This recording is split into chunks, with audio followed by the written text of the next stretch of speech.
Hello travelers, Boardman21 here, and today I have another S tier build for you that's really fun to play. Very fast paced, you'll be using a melee skill. It will still be based around Shadow Daggers, but we're going to be doing it with Puncture, which is really cool because you can attack with it quite fast, and instead of just doing a little bit of damage with it, it's going to automatically proc a Shadow Dagger for you, and we're going to have a high enough amount of Shadow Dagger effect that you only need one hit to get the plunge, which is an automatic critical strike chance, which means you don't even have to build critical strike chance on this build, and you're going to do a massive crit with every hit that you do.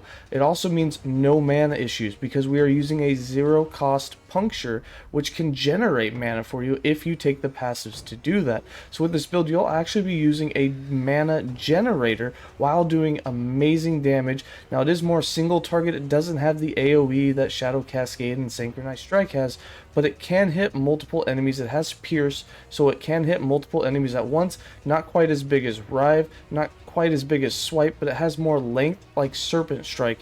If you have played around with Serpent Strike on the Prime list, you know what I'm talking about. And overall, it's just a very fast-paced, very fun to play build, and with Shadow Dagger being as OP as it is in the game right now, I expect some changes in 8.2, so hopefully you can put this together. If you've done a Shadow Dagger build, which a lot of you have, you're basically wearing all of the same gear. All you're doing is on your skill bar, get rid of Synchronized Strike, get rid of Shadow Cascade, and put Puncture on there. That's really all you care about. You just got to use Puncture. You go to the right side of the tree, you put 4 points in to get a 100% chance for a Shadow Dagger on a melee hit with Puncture, and boom, the build takes off. So let's go ahead and get into it with exactly how I have my skills spec'd, what I'm wearing, and everything else, and how all of the interactions work.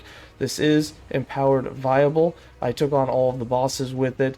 It is a bit sketch in terms of you don't have a lot of HP, so your HP will drop, but we take reduced damage at low life, and we have 60% damage reduction with endurance, so your survivability is still extremely high, and you have a huge amount of leech, mostly because of just how much damage you're doing, and you also have a very high amount of dodge, so your EHP is actually quite high, but one-shots can still happen. I wouldn't recommend empowered for hardcore characters, but let's get into it.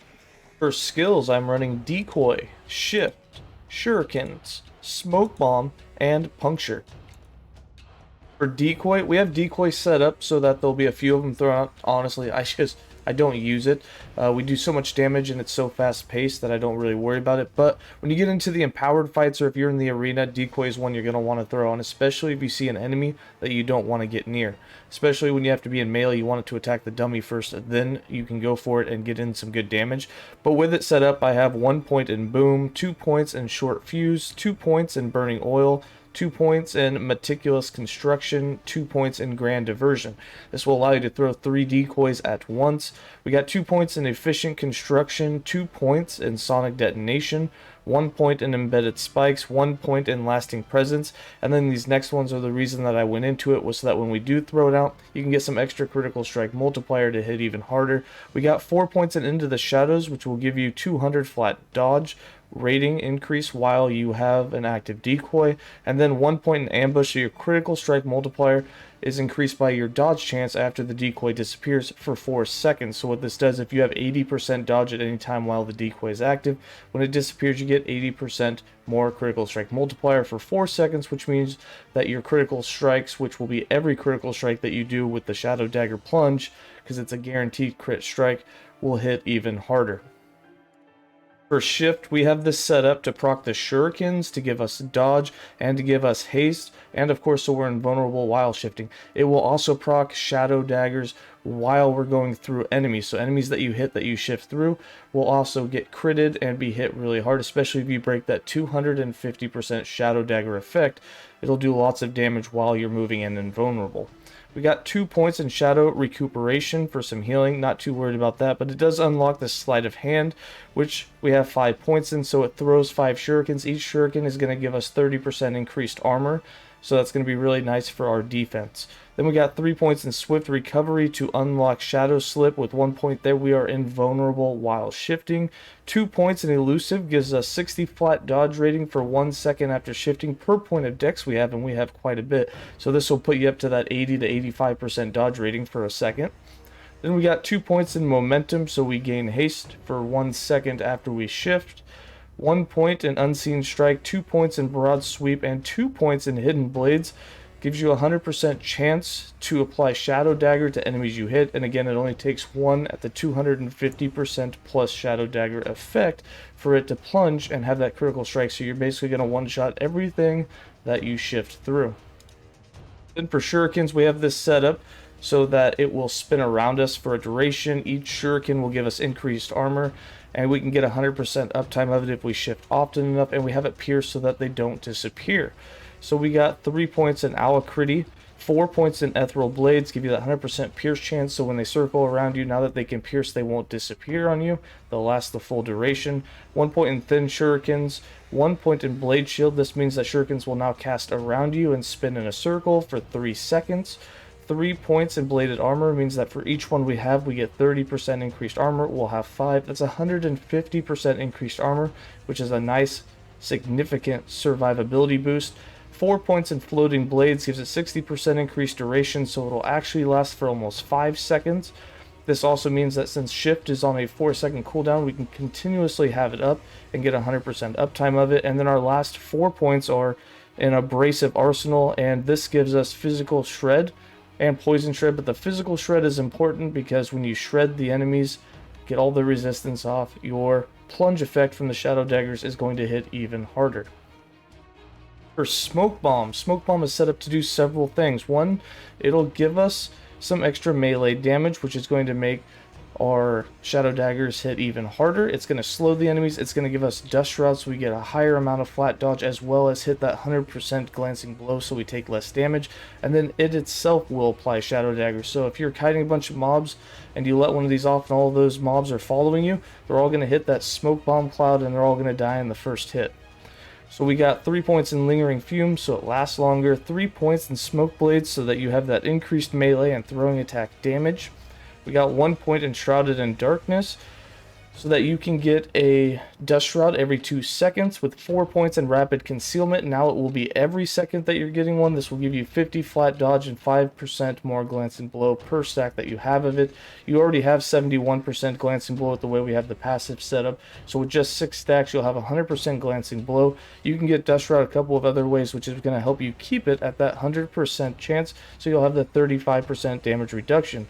Also, all that dodge rating is really helpful. It'll let you break that 50 to 60% dodge rating at all times, so that you'll have the ability to dodge a lot of attacks, and your survivability goes up with that as well. 1 point in Thick Smoke gives us 1 slow stack. 3 points in Eroded Fumes gives us some armor shred. 4 points in Swirling Fog gives us 100% increase of the slow frequency and the shred frequency, so instead of the enemies having their armor shred and a slow applied every second, it will now be every half second. And then 1 point in Knives in the Dark means there'll be a Shadow Dagger every time that we do that slow attack, which will be every half second. So every half second it's going to be killing any mobs that are in it by doing a Shadow Dagger Plunge. Then for Puncture, which is going to be our main DPS skill, even though it's the Shadow Dagger actually doing the damage, we've got 5 points in Splinter, 2 points in Cross Forward to increase that melee range so we can hit things from quite a ways away, kind of like Serpent Strike can for the Primalist. 4 points in Shatter, and 4 points in Death's Imprint. This is the most important thing, the Shadow Dagger chance. You now have a 100% chance on every hit you do with Puncture to apply Shadow Dagger, and remember, normally you need 4 of those, but at 250% Shadow Dagger effect, it only takes 1 to get the plunge effect, which is a guaranteed critical strike and hits really, really hard. Then we got 2 points in Perforate, 2 points in Press the Attack, 1 point in Cadence of Death. This means that every third puncture that you do will do 20% more damage in 20% larger area.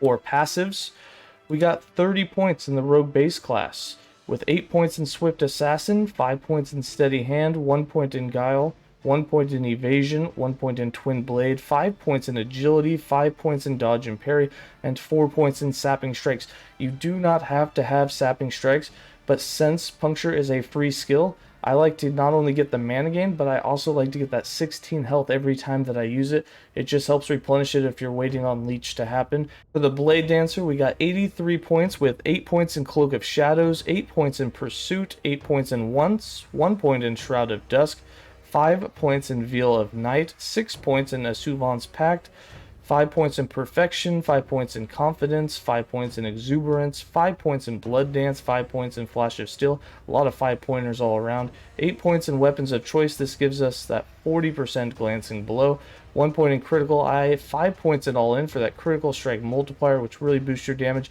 And then for your survivability, we have 8 points in Death's Door. So when you do hit low life, you will take 24% less damage.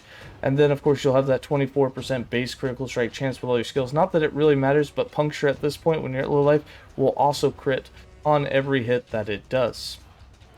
And then for our idols, our items, and for our blessing, this is my first build that I ever put an exalted item in, and we had a nice drop. So with it, the only thing that you need on your exalted item is you just have to have one item that drops with increased Shadow Dagger's effect with at least tier 6. It doesn't have to be tier 7, it does have to be tier 6. Tier 7 guarantees it to where you don't even have to have all 4 idols, but tier 6 means that along with 4 idols and having a tier 5 affix on your helm, you can reach that 250% barrier with just average rolls.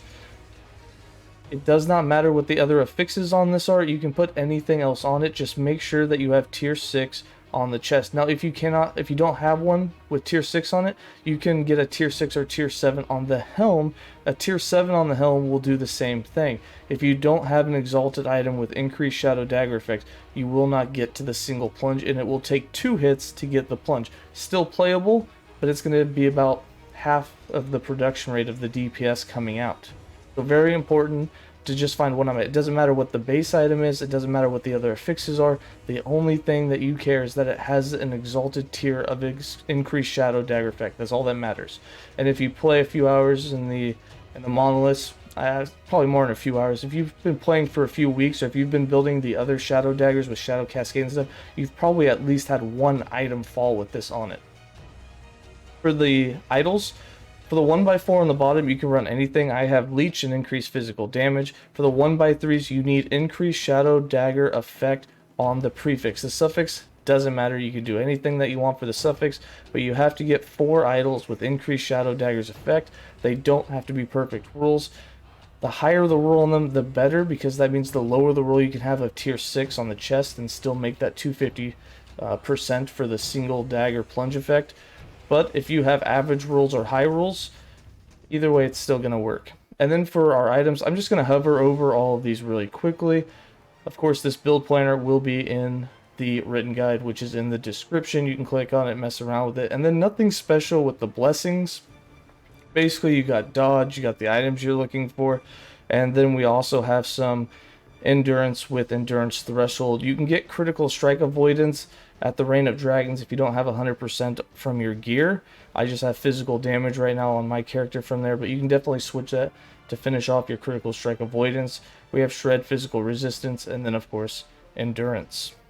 For the character sheet, you can see we have almost 1,000 health. We have almost capped resistances. We're a little shy on poison, but again, that's typically in the form of a dot on the ground, so dodge it. And then we have armor with about 14% armor, dodge at 36%. Both of these will climb steadily as you have smoke bomb active or as you get dust shroud stacks. I'll show that in just a second. And then for damages, we're just over 600% physical damage with just over 400% critical strike multiplier, which is the very important part. And then for the defense stats, almost 60% endurance. You can get a couple better rolls than what I got on the gear. And we have our 100% critical strike avoidance, along with a threshold of about 200, which isn't a lot, but it's enough that once you hit low life and get the damage reduction for your passives with the low life, and then you hit the endurance, that last couple hundred health that you have is almost like having a whole nother 1,000 health, which is nice for all the damage reductions that you have. And then to show you how the armor and the dodge, if I have smoke cloud here go off, you'll notice that it starts climbing dramatically. If we do attacks, if I go to the training dummy and we start doing attacks, you'll notice that your armor flies up as you have those perfection stacks. And then of course we have the dodge going up. You can see we're almost at 80% dodge, and that's just from attacking. We have 22% armor. That's just a huge amount of dodge that you can have while you are in battle. And then of course if you shift at any point, that jumps way up, you get that 83%. It's a massive amount. You can throw up the decoy, get some extra critical strike multiplier from all that dodge percentage that you have, which is just huge. And then for how I play the build, skill rotation, all of that, I put Smoke Bomb on autocast, and that's the only thing that I put on autocast. You can throw the Decoy on autocast if you want. However, I find it faster just to not use it unless you know that you need it and save it for that moment that you do need it. The Shurikens you never use, you don't even have to have them on the skill bar. You can put something else there if you'd like a ballista or just really anything else that you think that you might use. Shift, obviously, you can also put on autocast if you want, but I like to have my shift timed for when I need it. And then, of course, you puncture whenever. So you can just shift around. If you shift through things, you'll notice that we get that hit. Smoke Bomb does it hit, and then you also have your puncture, which just goes absolutely nuts. You're hitting for between 300 and 400,000 damage with it, especially since a lot of that is shred and some penetration, which is absolutely ridiculous damage with it, and it lets you take down even the most powerful and powered bosses extremely quickly. Alright, that's going to be it for this build guide. I hope you guys found this easy to follow. I hope that you have an easy time getting to that 250% Shadow Dagger effect, because that's where this build really pops. Anywhere from 150% to 250%, where it takes 2 hits to get the plunge effect, that critical strike, it just doesn't feel as good. But as soon as you break that 250% barrier, it just pops and it just goes absolutely bonkers. Something that I expect to change in 8.2 somehow, some way. Alright, again, that's going to be it. I'm going to go ahead and leave you guys with some gameplay, and as always, stay safe, travelers.